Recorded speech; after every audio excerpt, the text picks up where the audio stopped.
Hey guys, thanks for tumbling in. Today we're going to be feeding our pigs, going back and seeing their common area and kind of going through the wooded area that we have and our goals on rotational grazing and what we have planned for the future. So let's go feed them pigs. All right, so what do we have for pig feed? First off, what I do for 2 pigs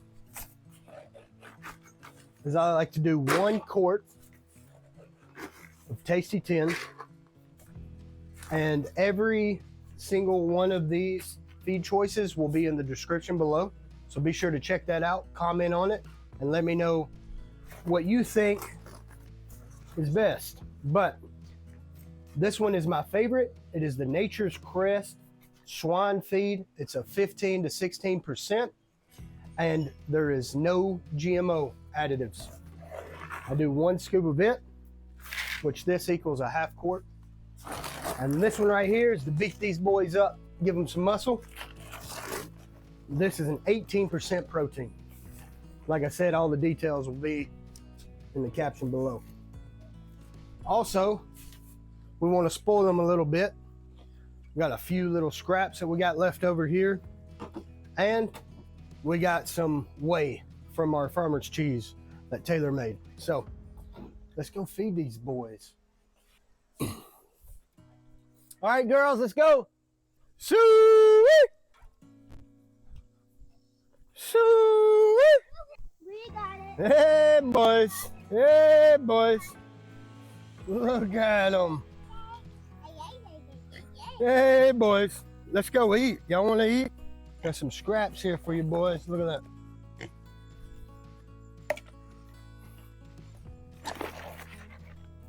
There you go.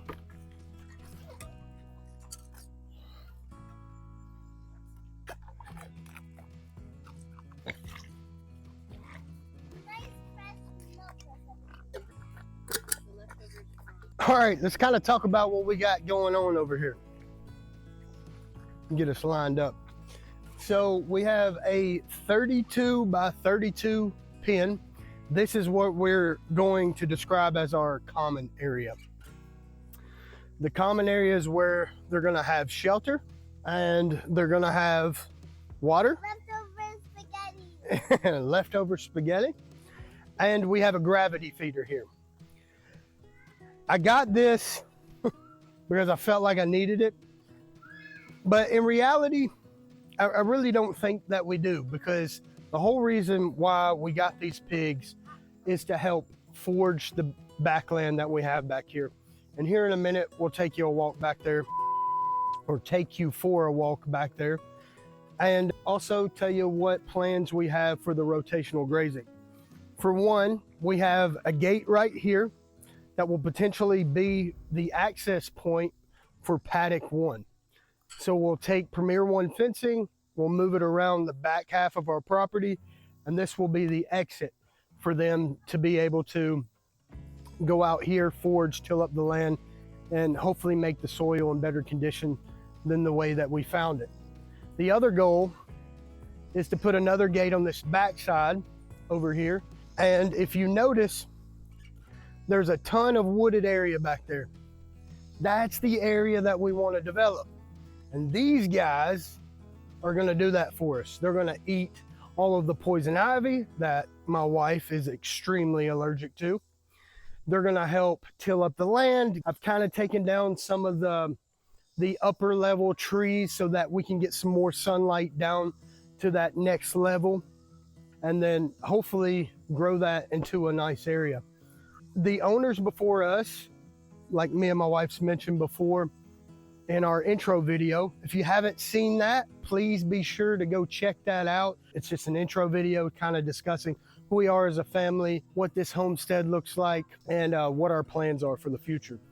But the owners before us used to take their trash out back, bury it, burn it, do something with it. I don't know, but there's a ton of trash back there. So we're trying to develop this land, just be good stewards of our land, and try to use it to the best that we can to be able to grow livestock, grow a garden. Another thing, if you haven't seen our garden, you can check out the garden tour too. All right, so I kind of want to talk about what this is. This is Premier One fencing, and it is powered by a solar energizer, and it can also be charged through a 120 volt outlet. But right now we've got it in a perfect spot where the sun can peek through for about 2.5 hours a day, get it a full charge, keeps the pigs in line. So this method right here was introduced to me by researching through YouTube channels, and I come across a video of Justin Rhodes, which I'll put that in the description below. But the way that you train pigs on the Premier One fencing is you put them in an enclosed area, and then you take the Premier One fencing and you put it in the inner perimeter. This allows them to train on the fence. What's up? Give me knuckles. Yeah, good boy. It allows them to be trained on the fence so that when you move them into the paddocks, they won't escape outside of that fence. Actually, they won't even get close to the fence. Shocks them pretty good. I haven't tested it. I don't know if I want to. But yeah, so that's the Premier One fencing. That's what we're going to use for our rotational grazing. Let's talk about the water source. The water source, we got these barrels here. Inside these barrels was apple cider vinegar. We looked on Marketplace on Facebook, and we were able to find these barrels used for only 20 bucks a piece. If you try to go to Tractor Supply or any place like that, at any given time, they could be anywhere from 30 bucks to 100. During the time that we needed them, they were at 100. So we went to Marketplace, drove 20 minutes, picked these up, cut the lids off of them, and we're using pig nipples. The type of pig nipples that we're using, I'll put it in the description below.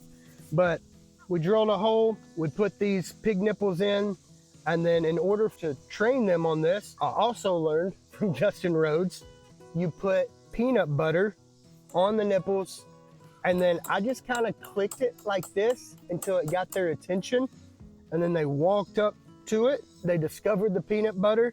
When they did, they noticed that water come out, and they started slurping just on this nipple. So this is their water source, and I secured it with 3 T-posts and then some galvanized wire just to hold it in place, because once they get bigger, they can get pretty strong and they can bump it around. So like I mentioned before, we got a gravity feeder, but personally I feel like a gravity feeder is for pigs that are going to stay in one common area and not for rotational grazing. So what I did is I took the little flap that's on the inside and I just pushed it all the way down. And then I give them a little feed in there in the morning. Not too much. I don't want them to be fully satisfied by the feed from the gravity feeder. I want them to have the desire to forage and till up the land. So I think the gravity feeder, I think it was an impulse buy, to be honest with you. I think you could do okay with buying you a little $15 slot bucket and putting your feed in there, depending on what your purpose is with your pigs. If you have any comments on what I should do or what I could be doing better, please just throw it in the comments below. Let's go look in the wooded area where we're planning on putting paddock number 2. Let's go. Come on. All right, so this is the wooded area, the first area that we want to try to develop. As you can see, there is some pretty intense coverage that was on the upper level, and we needed to get some sunlight down in the area. As hard as it was, we needed to fall some trees. That took a lot of learning to do, because these trees are over 60 to 100 foot tall. I've never felled a tree before. So a lot of studying, a lot of learning, a lot of failing. But ultimately we got the amount of trees that we wanted to be able to bring some sunlight into this area for the whole permaculture aspect. The issue with this part of the land is this is where the previous owners would dump their trash. It's kind of nasty. I'm not a big fan of it, but We're the owners now, and we're going to help clean it up. All right, so that's a little bit about our land, a little bit about our pigs, what we've got going on. Thank you for joining. Just remember, do not forget to hit that subscribe button, hit that bell button, and add some comments so that we can continue to grow as a family on this homestead.